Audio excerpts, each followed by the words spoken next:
This is very laid back, so yeah. I don't have to worry too much. I don't know where to start. This album's like done now. Yeah, It feels so crazy. Album's done. Very much finished. Yeah, and it started as like something totally different, which I think is pretty crazy. That's what I kind of love about it, though, because like it's always so interesting being like a part of the like whole process, because you get to like hear what it was and like what it is now, and like still hear like some of that love that was in the original project. Just it's been kind of skewed in a different way. Bro, I remember coming to you for like the first meeting that we had, and I was like, I'm in love. Yes. This is great. It's like all's good. And then like and then everything, went down how it did. Yeah, bro, everything was The bar went to hell. Yeah, Sure. and it all kind of reshaped itself, but I mean, obviously we're very firm believers, like that's just how it was supposed to come out, and now I can't think of it as anything else. Yeah, where I'm like, perfect. I don't know how I would have finished this album if everything like went to plan. You know, like it's crazy. It's perfect. Like I feel like it's the through line is threaded so well from top to bottom. And I don't know, like I'm excited to see how the people react to it, and I'm gonna force it down their throats. Oh, I absolutely. fucking love it. No, big on that. Heavy on that. So, yeah, I mean, we can just go track by track. Because we can start with the intro. Which I was wondering, so was that actually going to be like a full song, or was it always just intended to be that? It was always just gonna be that. There's gonna be a voiceover over it no matter what. The first iteration was I was gonna get my ex on it because she did like poetry and journaling and stuff, so I was gonna get her on that. And it was gonna be like an intro to like the love. And I was still like, the message of the album was still me trying to like define love, which I think it just obviously took to like a different kind of turn on what that looked like, but it was still very much like, I know as myself, like I have a lot of work to do on the ways that I love and on like my anxious attachment and stuff like that. So it was always supposed to be, that one thing with the voiceover over it, but obviously the way that everything went, like, it turned into something new, and the whole scope of the project kind of reflects what we talk about in that intro. I think like the statement of the album, like that being the first thing, is like, I just want to love you the most, choose no one else above you to cope. Like that was the way that I was looking at things, was like, I'm attached to you right now. Like that, if I'm being really, really real, like there were points where the album felt like work because I was like, I'm just in love. Like, who needs music? Who needs art? Like, maybe I was just doing this because I just wanted some attention, and now I got it. So, like, that was, like, my North Star was, like, let me focus it on this relationship. So, the whole album kind of reflects on finding my way into finding something that's healthy and sustainable. Yeah. Like, the growth from Peace and Drowning to this is, like, leaps and bounds. Like, Peace and Drowning was phenomenal. But this is like a whole other world. Like I feel like they're chapters in a book, but like it's a different kind of story each time. It's like an anthology you're building. Yeah, and it feels present this time. Like I think that a lot of the songs on Peace and Drowning, like songs like Decline and stuff like that, were songs that I'd had since I started writing music. Where I was like, I know this is going to be my debut album. I know it's going to hit these marks, and it was a very maximal approach, obviously, to that.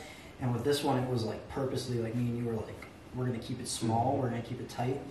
11 tracks total, 9 songs, 2 interludes. Like it was like, we're going to get to the point. If it doesn't need to be said, then we're going to leave it out. And like there are a lot of, obviously, like we know, a lot of like really good songs that just aren't on this album because it was about getting to that point. So everything now like wasn't, I have this stashed away in my notes from a year ago that I've been writing over time. Like it was, what am I feeling today? And as everything kind of spiraled and I went through my breakup, it was like writing out of necessity. And it was like, I need to get this shit out somehow. Therapy. And it was very much that. And I think this was the first time I think I processed things through music during Peace and Drowning, processed like a lot of like my traumas and the things that have built me up into the person I am. But like, this was a very present therapy of like, this is what I'm feeling today. If I don't get this out somewhere, like, I don't know how I'm gonna navigate even trying to heal right now. So I think the intro is very reflective of where I started with all of that. The road to healing. Absolutely. I feel like that's the whole album in so many ways. So And so this one's gonna hurt. Like when you sent me that, I was like, okay, yes. I was like, absolutely. We've researched again. Yeah. And it's just like your punches, like it's more detailed and like refined. Like, what was the writing process like when you were writing it? I found the sample first, and like a lot of like the sound, especially that I've been gravitating towards even now, has been like those kind of soul choir samples, retro samples with like the drum breaks over it. So it just started with that, and I think at that point, the album of like, the love album and of defining that love, it started from a place of even stuff that I first started sending you over the summer. It was like reflecting on the ways like as a young adult that so much of us are like, we're just gravitated towards sex and towards like hookup culture and stuff like that, and that's something I've fallen into a lot in the past. I'm not huge into like turning up and drinking a whole lot or like smoking or anything like that. Like my vice has always been, once again, as somebody who's anxiously attached, like I'm gonna find the validation I need for myself through other people, and that always came through intimacy. So This One's Gonna Hurt was my beginning point of looking at that and being like, oh, like of me wanting to reroute myself and wanting to reroute my life into this is where I'm starting. This is, once again, like I can recognize at this point that the intimacy, the hookup culture, the trying to chase that rapper life, that was my North Star at that point. So it was simultaneously like, let me reflect and let me show y'all that like not everything's perfect, but also like let me throw in like some of the hardest bars I've ever written and make sure my punchlines are there. Yes. I think we can touch on it, but everything after Manifest last year, like it lit a fire into my ass to be like, okay, people are gonna keep talking on me, and I can make the most vulnerable work of my life and be on stage like literally just pouring out my heart, and it's going to mean nothing to people if I don't hold myself to a certain standard of not letting people step all over me. So as much as this is about loving anybody else, the self-love aspect, the main point of that self-love is self-respect for me right now, and making sure that I stand up for what I believe in and who I know I am. So that mix of vulnerability while also showing that I can be vulnerable and people still aren't going to touch me. It was that kind of combination that worked on that level and some of the other tracks of the album. So yeah, it's like that respect is like crucial, and like it's weird because even I don't know how you want to talk about that situation, but just the fact of like we can talk it open. Like I don't. Those it's disrespectful when other artists don't give you your props or don't participate the way that they should, and like it's sad to me when like your art is recognized but it's still not given the like time to really showcase it. Like I feel like you at Fresh Connect is like the first time I've seen you really get your props and your flowers, and like that's another reason why I think we work so well, is that I also have always felt like the underdog. I can't of course speak for you, but absolutely, like, so I just feel like your music is always connected to that feeling. Like there are people who need to hear that, like you can go through life shit, you can still have a great life, you can still love those that you love, but don't let nobody walk all over you. Like your shit up. And that's that shit that hurt me. Like I'm a big people pleaser. So when I kind of met that kind of conflict or anything, I'm always one to kind of just eat it, swallow it down, and like put that smile on my face. And that was the way that I approached so many relationships in Chicago, at Columbia. Just in music was like, I showed people that love and that kindness and that respect, and often that can get taken advantage of and just shown as ignorance. And I saw myself as other people seeing me as like that character of just like the nice guy who's going to smile and eat it. That Manifest situation with people coming out and kind of just talking all the shit on my name. Like it was that first moment being like, oh shit, like I can be nice to people, I can make a really vulnerable album. I'm still not even on like the main stage, like I'm putting my work in on the side stage. People are still gonna shit on me, people are still gonna come at my neck, like this is hip hop, this is rap. So yeah, coming back and firing on this album, like man, I didn't know that I needed that. And I think when I first like got it, I mean, I'm gonna look off screen, like I was at Ian's house when I found out, and I was like, what the fuck is happening? Made the cover for Chesto that night, came back, recorded that whole song in 10 minutes, dropped that shit like that week. Like it was very much this is that point where I'm either going to lay down and be like, cool, this was a great run, or I'm going to solidify my spot. So this whole album was coming at that, and man, I think we accomplished something special in that. And I'll tell you, people be coming up to me who I know have been on that side, on that other side, trying to come back with those fake smiles. So that'd be my thing. It's like standing your truth. Like if people don't like you when you're just being yourself and like having that authenticity, because that's really what it is. It's like, it's the fact that you're not cookie cutter, you're not chasing somebody else's sound, you're not chasing nobody's flow. So it's harder for them to come at you with anything, and then they start making up shit. Yeah, and people don't realize, like, for me, and I don't know if it's this way with other rappers, I feel like there's a lot of other artists in general that are naturally very gifted. I think my story, if anything, up to this point has been, I didn't have the rapping talent when I started. Like, I didn't know how to rap. I didn't know. I was like, I just love this shit, and I'm gonna make some stuff happen. And with each one of my releases, it was always, okay, this is where I'm at right now. Let me showcase where I'm at. I know it's not perfect. This is where I'm at, and I want to show that you can grow over time. Like, my story is one of hard-ass work. And so many nights of just being by myself in the studio, learning how to produce myself, learning how to mix and master myself, how to record myself, like, being in that process. And on top of that, that wasn't even into the point of actually rapping, of actually making these songs. So if anything, like, I've put in so much work to make it seem like I have that talent in the first place, you know, like that natural kind of talent. So to put in all that work to get to this point, and for people to think that's the height that I'm going to get to and that's where I'm going to stop, I think with each release I've seen more and more people be like, all right, this is the height of where he's going to get. And I'm addicted to just proving people wrong right now. So I'm staying on that. Yes, addicted to proving people. Absolutely. Let's clap for that. Yeah. Let's clap for that. Your voice memo went off, by the way. Oh, it did? Yeah, because someone called you. Oh, no, it's still we saw that one. Cool. We saw that. Now on to Selling Myself, Avery song. A song I fought very hard to retitle. I don't know why. It was just something was calling me. I was just like, that needed to be. What made you want to change the name on that?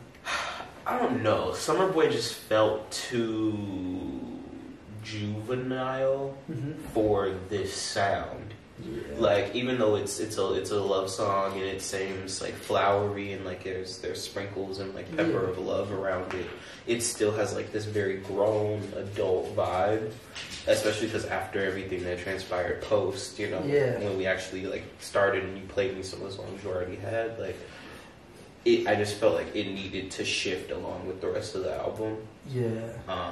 And I'm happy where we got to, because I feel like the idea of like selling yourself to this person who you love, you want to continue whatever relationship you're going through, and for that not to be met with ideal circumstances, and then you go through your shit with your SO and whatever, but like that's the kind of vibe that I felt like was going to push that song through. Yeah, and I think it was you wanting to push for that retitle that made me look at what that song actually was. So, like, backstory of that song, I recorded that after my first date with my ex.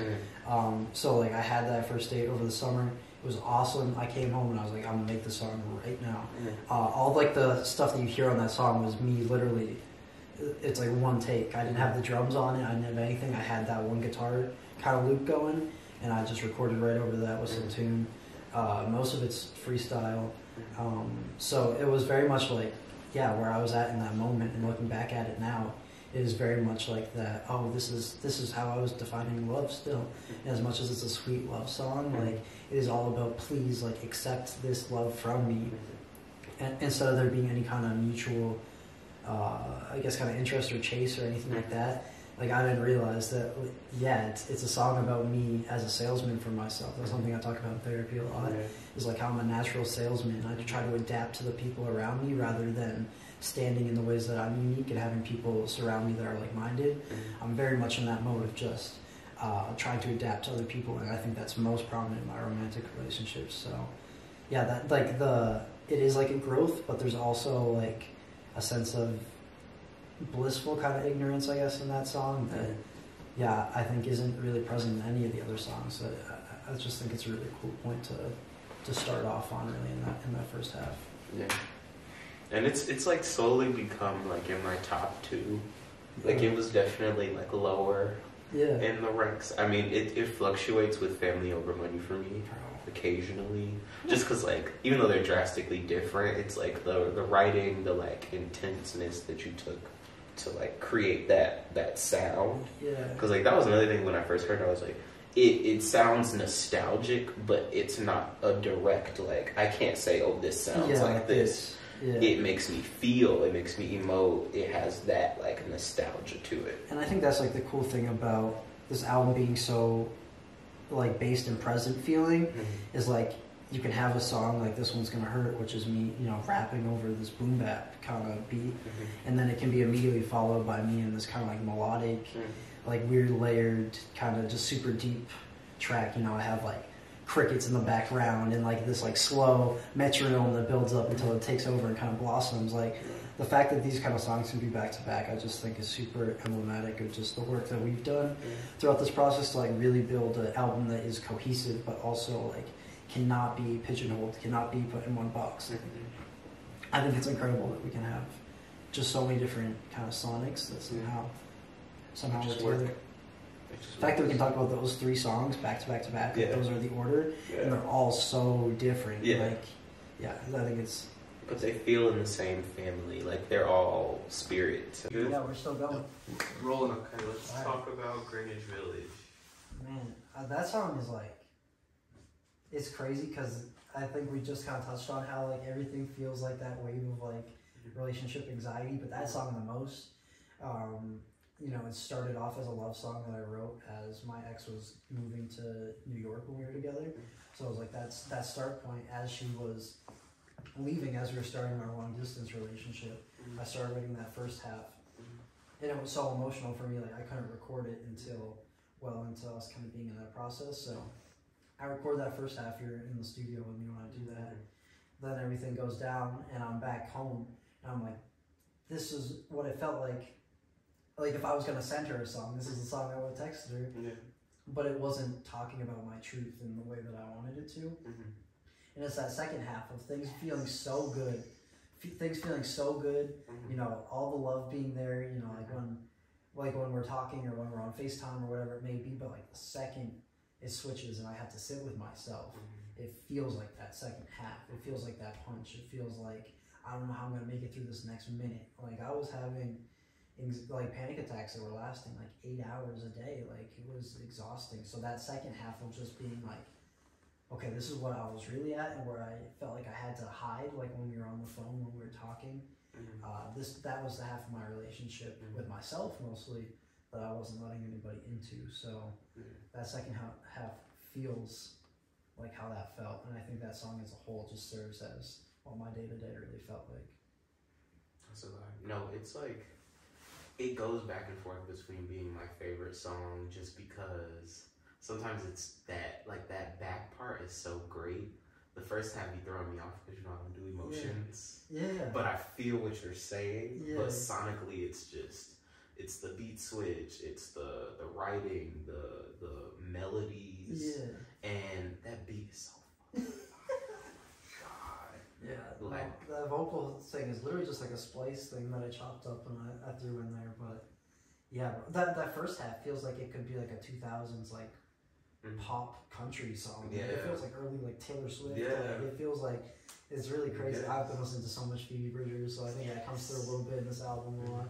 But like it was like that, and then that switch up is just it felt like I shouldn't go there. I remember putting it into that session and being like, that's too crazy, like that's weird, no one will get this, like, because once again, kind of talking about me on my journey of finding my sound, I was like, this sounds like nothing I've heard, like, that's gotta be wrong. So I almost like, I put that beat together and I was like, okay, I exported it, and I sat with it for a while, and I was like, this is weird, and it just slowly started growing on me until I figured out, like, yeah, that's what this feels like. It's that simultaneous love of that first half with that overwhelming anxiety that's still present in the second. All in one, that's how we were living when we first started this album. So, and it gives so much like texture, like it's so much to grab onto. Like that's one thing I definitely can say, like overall throughout the project, it's like every song I'm taking a note, like I'm writing down each piece of like that I'm enjoying so much, and like there's no piece of it that's not essential. Like there was nothing that like we had a great amount of stuff to work with, but it was when we came to like the final track listing and like there was nothing. I feel like I had the least notes ever. Absolutely. When like you got back to Chicago and we started like actually putting the album together fully, it just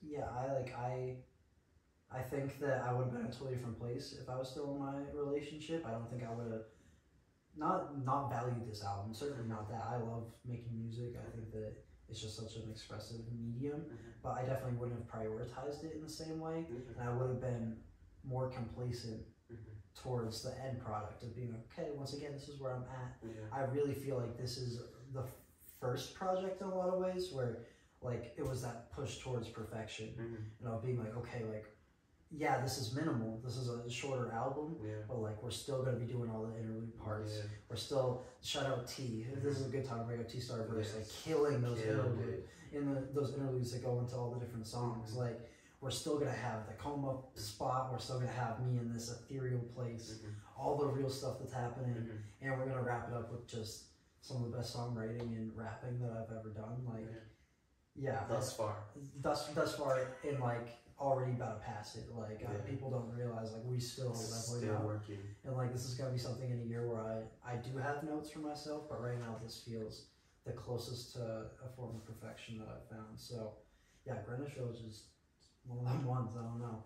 It is because we recorded the first half right before my breakup happened, and the second half was obviously written right as I was coming back to Chicago. So yeah, it's it feels really cool as like a timestamp record in terms of where I was in different parts of my relationship. Top tier song. Yeah, bro. It's family over money. Next we got Hold On. Oh, Hold On. Hold On first. Which you pushed as the single. Yes. So tell me about what you towards that. Because I just felt like there was so much time in between the album being done and filming visuals and then the actual release date. And, you know, I didn't want us to just come, like, full, clean slate and people hadn't heard anything. Like, of course, we've been having listening parties and people have been, like, hearing it intimately. But it just felt like the best statement. Plus, like, that beat is so fucking sturdy. I want to get sturdy every time I hear it.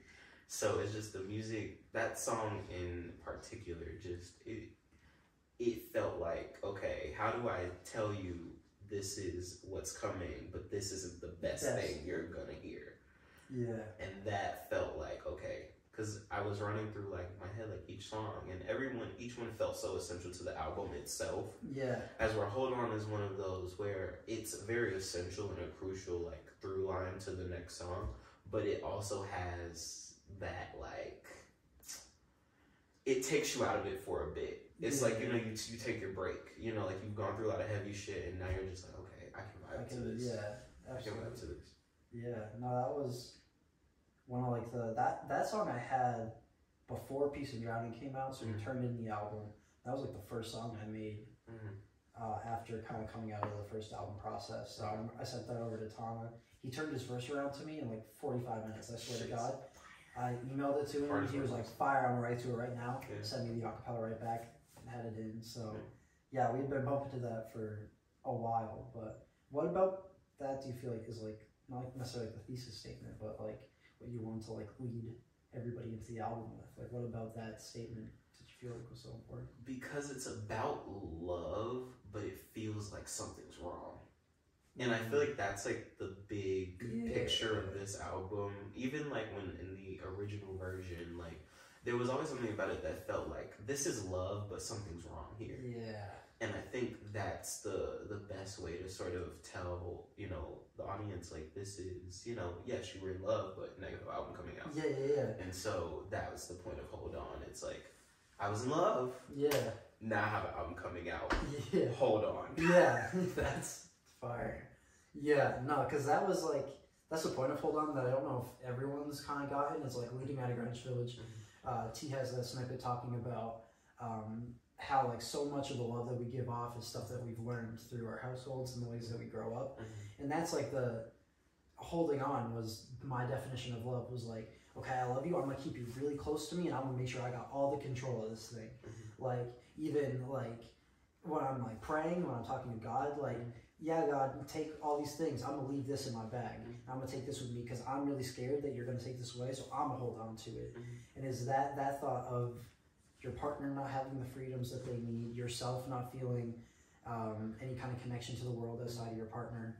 It was that. So yeah, hold on was the ways that I was learning to love kind of growing up.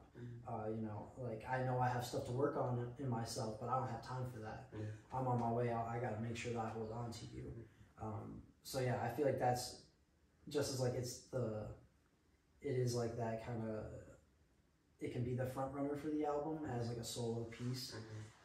Yeah, I also feel like it is the front runner of how I started this process of loving, not even just in this relationship, but you know, as a kid growing up and trying to find my way. You know, people don't realize like I was the cancer kid, I was the chubby kid, I was the kid who had an eating disorder, I was really skinny. Like I've been through all of that. So being in a place where I'm like appealing to other people and like attractive in a lot of ways is something that's very new to me. Since, you know, being like in music and stuff, I was always the kid that was like kind of nerdy, really liked wrestling, like just wasn't the most popular. Like I had that. So coming into it feels very present for me to like be trying to work on myself as a lover and as somebody who's kind of defining healthy love in my life. Like my first instinct was always, what did I learn from my parents? Let me hold on, let me hold really close. So bringing that to light, I feel like was very, very important. Yeah, it hits upon a certain theme that the album carries through. Like that's another thing I love is that it's a lot of different lessons to learn through each song. Like it's not just about, oh, he's in love, but also like, oh, he has trauma, but also, you know, he's on his rap shit. Like, you get each bit of the persona each time. It feels just, it felt right. Yeah. For the first single. The only single. Yeah, the only single. Before we won't even talk about the hard. Yeah. On to Family Over Money. A classic. Definitely, easily one of the best songs of the 2020s already. Such a big claim. I appreciate that. You and Drench always make magic, of course. Manaheim newcomer, yes, sir. But still has always been just a crucial piece in all of this. Yeah, not just like my recording process over the past couple years. The fact that like he has a song Paranoia that's out now that y'all should check out. I have a feature on that. But besides that, like we didn't have anything out in my catalog. I made so many songs with him and never had anything out. So this being like that first statement was really cool for me. Me and Drench got a lot of music and I expected some other stuff to be out before this. So the fact that wasn't, and like this is like that piece, I feel like it's super cool. And that's just my favorite Drench verse ever. And I'm just saying that because it's on my album. I'm not just saying it because it's like that. Like the fact, like I've been waiting for him to level with his audience like that. Like since we started making music, since I met him. So it was really cool because, you know, I think Rotary was me going into Drench's world a lot, which I loved. I love that song. And I think it's super important in the narrative of Peace and Drowning. This felt like him coming over kind of more into the stuff that I do and leveling in a way that I really appreciated the fact that he was willing to be vulnerable like that on my album and willing to kind of have a verse like that and be so accepting and excited for it to go out. It's really cool. And yeah, Manaheim is just crazy. Like the ways that he can put together melodies and the ways that he just finds stuff out of nowhere. Like he doesn't do more than like 3 takes on like anything. I think that stuff, the end part of Family Over Money, he had come in, I had played him that. I don't think the end part was even, it didn't even sound like it does now on the album. I had played it for him and he was like, yeah, let me try something. And he like freestyled that whole end part, the whole thing. And I was like, that is crazy, what? And I saved it, we went away. I had to, so here's the thing. Drench records his verse first on a song that like was not even Family Over Money, had a totally different first verse on it. Concept wasn't there. He did his verse and I was like, I gotta go back and rewrite. I rewrite to his stuff. I talk about my dad, he's talking about his mom. I do that. We play the whole song through. I'm like, that's sick. Totally forgot about the outro with Manaheim on there. He comes in on the outro and I was like, this is crazy. That's when I knew, like, this is a record. It's a holy trinity. Like, yeah. When that outro came in, I was like, when did we record this? What happened? Like, it just felt so divine. Like, that. Yeah, that's a song that I think is going to be a benchmark in my career for a while. Yeah. I thought it was going to be the best song on the album, and the fact that that's even up for contest now is so awesome to me, because, I thought that was going to be, like, the shining star. So, and it was just, subject matter-wise, something that was really important for me to talk about, so. It was a blessing to receive that song in my text messages. You were the first one to really hype it up. I mean, me... Because it's... Yeah, me, George, and Manheim loved it, but, like, when you were like, this is one of the ones, like... Because, like, I'll tell you when it's like, oh, I like that. Yeah. But, like, that one, I was like, oh, this is some... Because, like, I grew up listening to all the, like, greats, like, hip-hop, like, real hip-hop, like, not just, whatever we listen to now, but just true artistry. And, like, that was the first time where I heard some shit from you and him, and I was like, okay, so I wasn't tweaking. Like, I'm not just, playing around and, like, hanging with these guys and listening to their music because it's cool. Like, no, they are on another level of talent. And, like, that was when I was like, damn, y'all made me feel like I haven't stepped my pen up to him. Like, dang, okay. And I forgot that you were in the room when Drench recorded his verse too. Yes. Bro ran in, he had like 10 minutes before he went to his shift for one of his day jobs. Came in, he was like, I got something, ran that thing, and then just like left. Like, he just vanished. And I was like, what just happened? And we looked around, and I was like, this is crazy. And then I remember you left the studio with Manheim or whatever, like, y'all left. And I was like, okay, I gotta rewrite right now. Rewrote my verse, and that is what it is. But yeah, you hyping up that record, like, even your verse, like, it's just like the way you paint the story, it's so vivid. But it's not in a preachy way either. Like, that's like, a lot of artists, I'll hear them paint like a story that's similar, and it feels like off. Like, you just had like the feels like it's from an elevated perspective. Yeah. And I think I had some of that on Peace and Drowning too. Yeah. Where it was very much like, okay, let me lift up those around me and all that stuff that's like really important. Yeah. But I think that I didn't have like the vulnerability to necessarily. I was processing my past stuff, but I didn't have the vulnerability to talk about how it was still affecting me in some ways. And I think this album is very much like, like, I don't even have the answers on a lot of these tracks. Like, I don't know what the answer is. I don't know what the solution is, how to make it all better. Talking about family stuff, like, it's really tough, and it's a really touchy subject for a lot of people. Like, it wasn't about finding the answer at this point. It was about being comfortable in finding peace in the process and in those imperfections. And the relationship that I have with my dad, I felt like a very, like, crazy metaphor in a way, like a really meta kind of thing for me to, it's that process of finding that love and that forgiveness, even in the midst of imperfection. Great song. And then it goes into one of the craziest parts of the album, in my opinion. Oh my gosh. Bro, your interlude went so crazy. So tell me about the process of, I know we talked about you having an interlude, like, before we even started the album process. I was like, I want you on a track. Yeah. So where was your head at kind of going into the process of making it? It was just, because what did I write that in, like, 30 minutes? Bro, less. Like 15. 15? I swear. Because I like, jotted down notes. Like, I had a couple of things that I, like, knew I wanted to, like, hit on. But then when I heard, like, the soundscape you had built, I was like, well, okay, some of what I have here works. But then it just felt more of, like, this reassurance. Because, I mean, we talked a lot about how God was going to have, like, the placement on the album, like, where that theme was going to fit thematically. And since there's another song we weren't able to, like, get done. Yeah. Which, oh my God, another great one. Bro, which one was it? Tell me. The song, damn, what's the name of that damn song? Feeling Bad? No, the Eternity Thief? No, it was the one that was gonna be on it, and you wanted Anari and. Oh, Lift Me Up. Yes, Lift Me Up.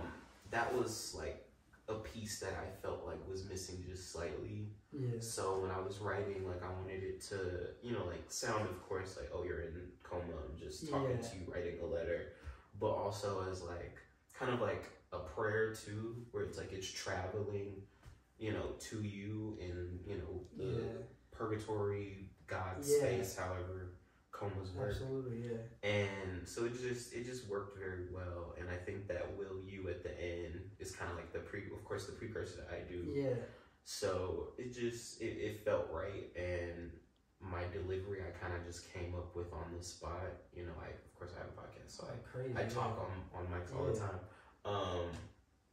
But it felt divine. Like I just kind of let God use me and the words that I had written.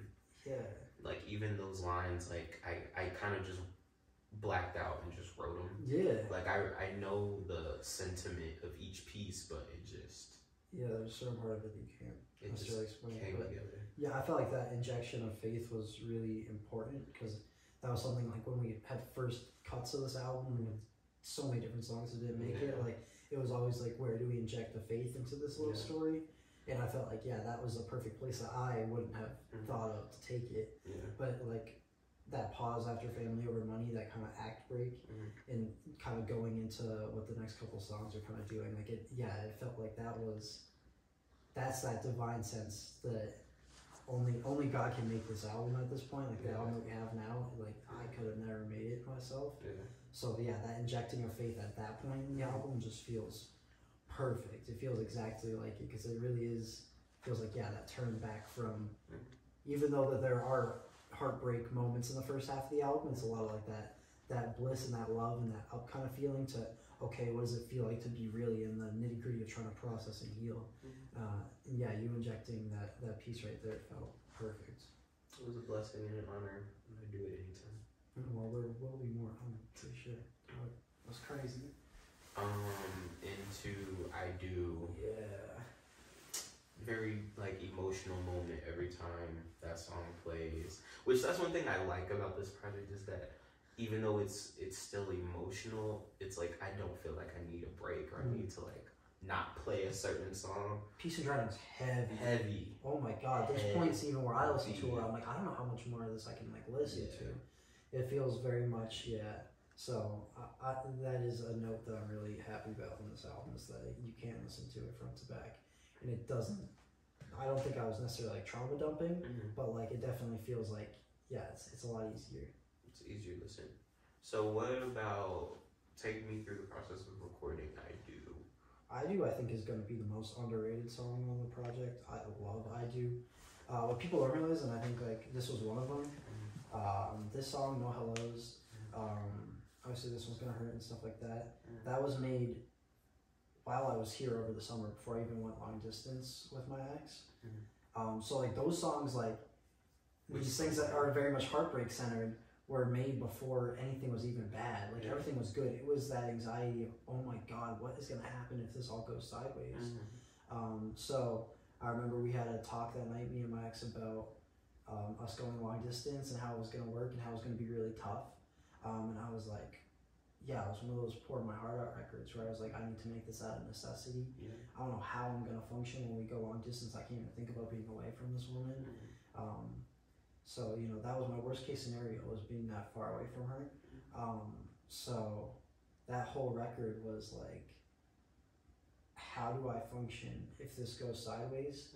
And that was something I didn't want to even think about. So putting those words out, saying those words out loud was just like a form of empowerment that I didn't feel like I had before that point, to speak those things out loud. And as an artist, I just felt like it was my duty at that point. I feel like to know when I have it in me to push and to get those things out. So I do is that, and it's that raw emotion. Things like those background vocals with my tune on them and stuff like that. I don't remember doing them. I don't know how like I can make those noises like that. Like I don't think I can do that run again if I tried. It was just like, here, I need this out. Once again, all kind of just like freestyle for most of that. So just laying that all out there. And that second verse, I had to fight for that second verse with you, because there was always every time I would play you that record for like the first couple months, you always laugh at the second verse, because it was, I don't know, it just sounds interesting. But I had to like let you get it out, because I knew that was a message that you needed to. Yeah, that like, I gotta let you fuck him if you want to, all that kind of stuff. Like that has been my big. That's yeah. I like for me, that's a message that I've been trying to say for a while. Yeah. And you know, I think like part of it is like that's like it's not this like big metaphor way of saying it. Like I kind of was just like I mean it. I mean it. Like that's my biggest fear is that you're gonna go out, you're gonna find somebody else, and y'all are gonna have this close intimacy, which is the way that I process my love. Mm-hmm. So you doing that means like. Yeah, so like if we were to break up, if everything goes sideways and you have to go find somebody else, I gotta let you do that. Like that's crazy. I don't know if I can handle that. That is a shot in the ego and like pride that I'm not ready to take. So yeah, that line is something that you know I think I've had for a while, just in like figuring out where to put it. But that line was super. Like that whole second verse was like important to me in that way of like being able to say like, yeah, this is my worst case scenario. And like to other people, yeah, like it might seem like not juvenile, but like it might seem like a little bit undercooked, but like that's really my biggest fear, which is crazy. Like that is it, you know, that someone that I really care about and that I give my heart to, that they're gonna decide to throw that away and then have it in them to go find somebody else and like not really, you know, necessarily care about where my heart's at. Like that was the worst case scenario for me, which we chilling now. That's reality and good glory to God. Yeah, keep it pushing. Yeah, so that's I think is it's one of my favorite songs on the record, and I think it's gonna be super underrated for a lot of people, but I fuck with it heavy. Definitely top tier. Yeah. Into No Hellos. Oh my gosh, this song has come so far. Like I'm very like in retrospect, I'm very happy it didn't come near the cutting room floor. Yeah. I'm very happy it's always stayed a part of the project.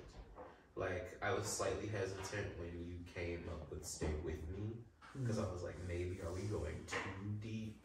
Yeah, but I was like, if something has to go, I was going to almost take out No Hellos, which in hindsight, I'm really glad that we didn't. Because I feel like it's like continues the narrative. Like, it doesn't feel like you get to like that climax until Stay With Me. Like I feel like it's like continual rising action. Yeah. And then when you get to Stay With Me, you're like, oh. Yeah. And like with even like you can hear it in the second half with that big string build up and everything when T comes in. I thought that was gonna be the climax of the album. So I built it like that was the big moment of the record. Yeah. So the fact that it wasn't, we have a couple songs after that feel like that stability and feel like it kinda like that resolution, like the dust settling. Yeah, No Hellos like was I mean, we called it like my Adele record when I first made it. I was like, oh, this is like the song where I just kind of sing and like there's really no tune on it. Like I'm just kind of going. Yeah. So yeah, it was a very, very foreign place for me to be and really uncomfortable when I made it. I remember making this and being like, this sounds different than anything else I've ever made. And like just being super uncomfortable because of that. So yeah, the fact that it's kind of stood through the test of us making all these really difficult selections on what's going to make it. Yeah, I think it's really important. What about that song is important to you, do you think, in the narrative and just in the process? It just has such a crucial piece. Like, it just feels like so finite. Like, I think we finally get to the end of like, because I like to call it like hurtful healing. I feel like that's the best way to describe it. It's like, it's hurtful to say goodbye, but it's about the fact of like you will get to another hello. Yeah. Whether it's hello to finding myself, hello to a new significant other, hello to success.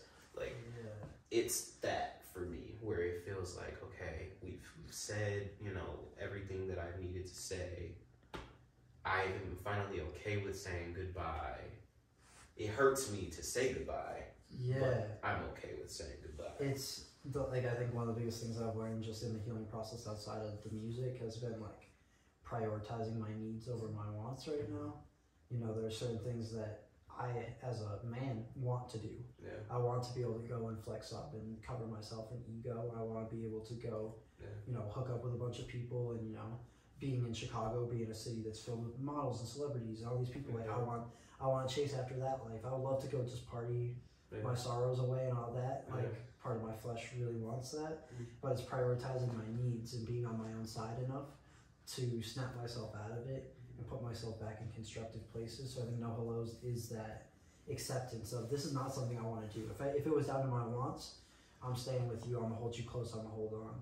But I need to be able to let go of that. And that really hurts and that sucks.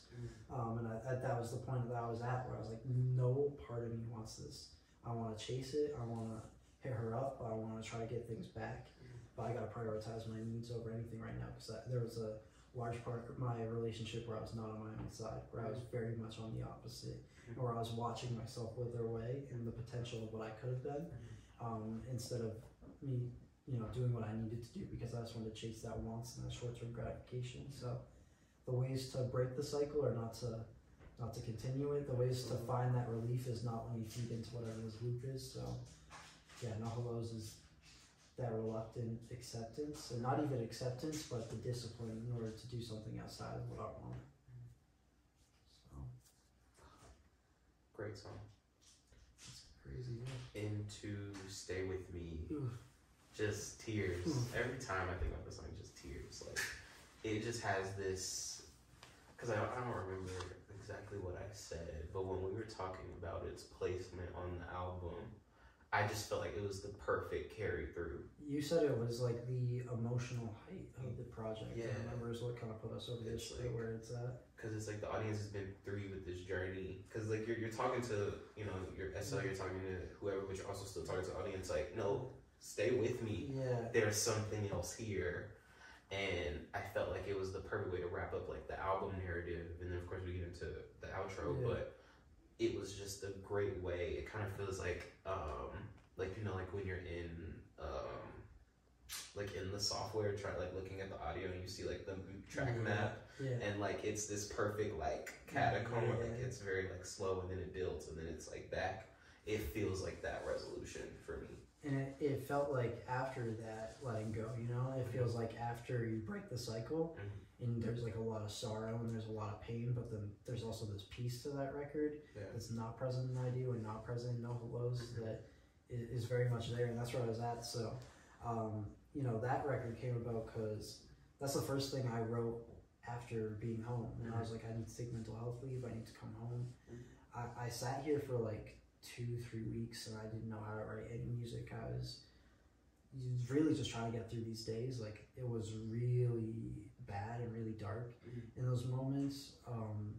So Stay With Me was the first thing that like God kind of put on my heart to speak about, where I was like, oh, I have a record. So that song, the whole background is like a TikTok loop that some dudes like steal these chords and like write some stuff to it, and it was like da, da, da, da. And I saved it, went to take a shower. I was in the shower. It's one of those shower songs that like where I write a whole song while I'm in the shower, and I'm like, what the fuck is this, and I run to record it.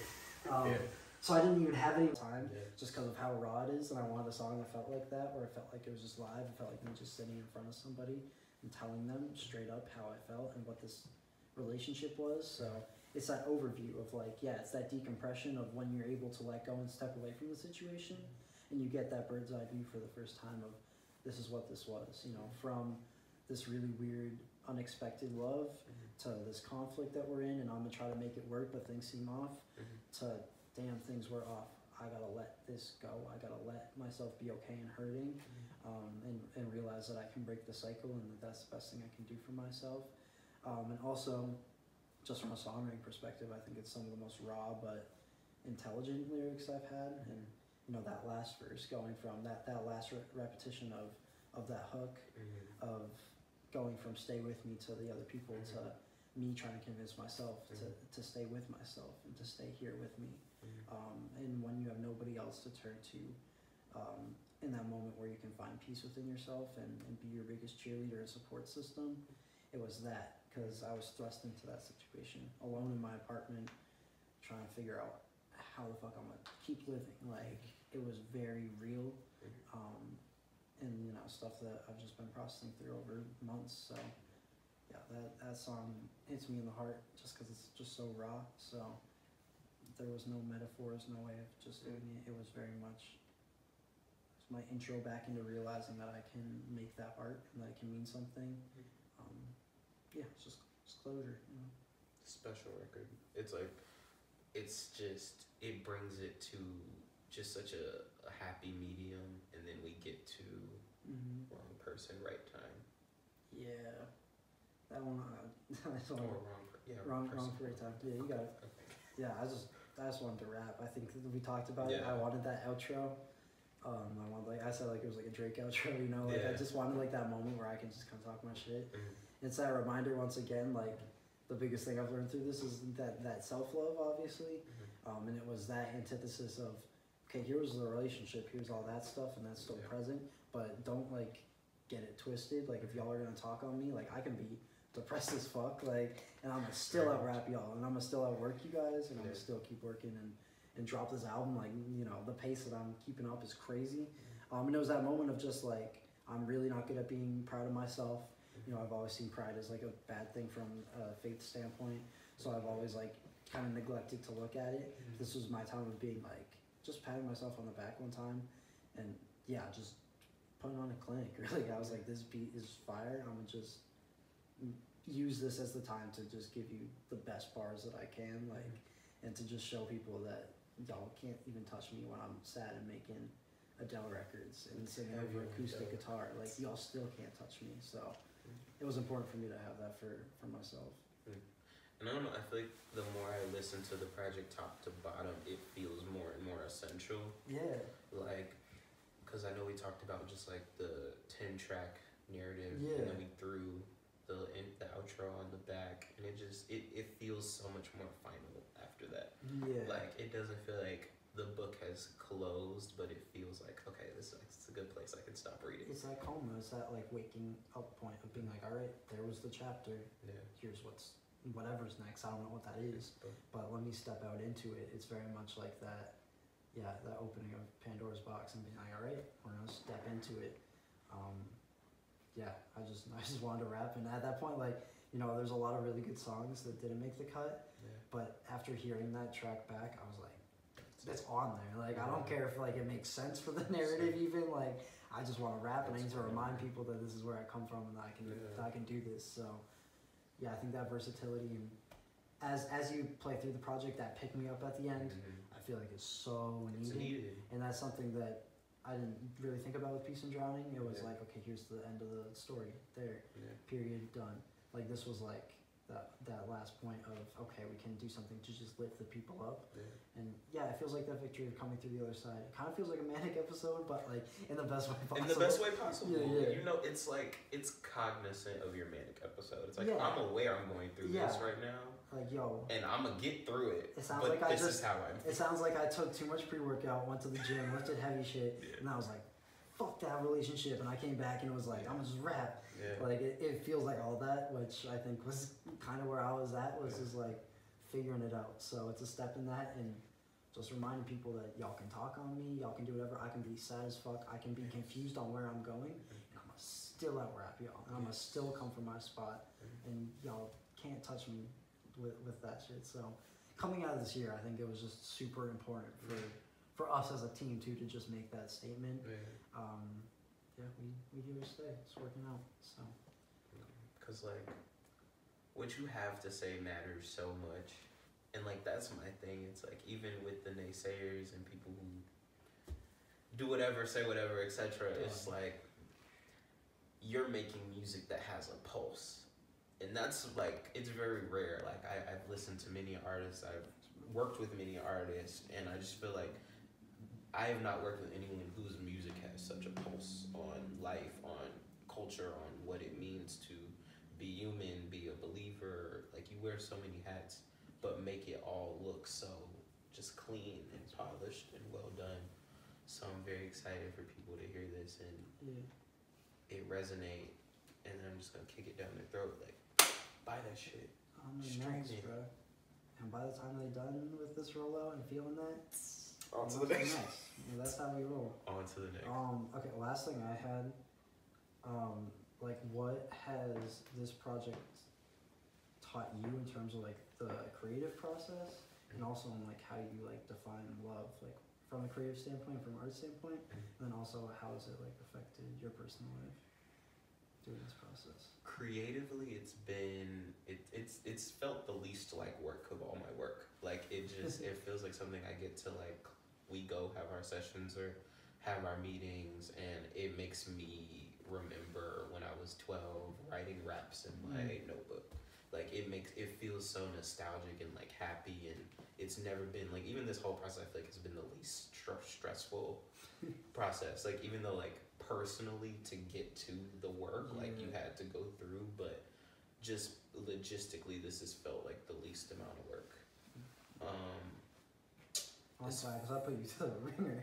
We be running around. Yeah. I be introducing new medios every day, so I appreciate that. But I love it because it keeps me on my toes. Like I'm only as good as how I keep going. And, you know, and I feel like that's another thing this taught me about love also, is like you keep going. Like whether you're loving on a person or you're loving on yourself, like you still keep going. Like love is still work. Like it's the most beautiful feeling when you have it, but when you don't or are trying to find it, it is work. And when you treat it in a way that it's not the bad work, it's the good work, it's the good fight. You're fighting for love, you're fighting for self-respect, you're fighting for your voice at the end of the day. And I feel like that's been the beautiful takeaway of this whole thing, is that you keep fighting. Sure. That's the ending. That's wrap that home. That's perfect. No, Drop the sunshine, won't go light on your hoe ass. 2 feet on the ground while my bros catching toe tags. This is my time, so I won't fucking relax.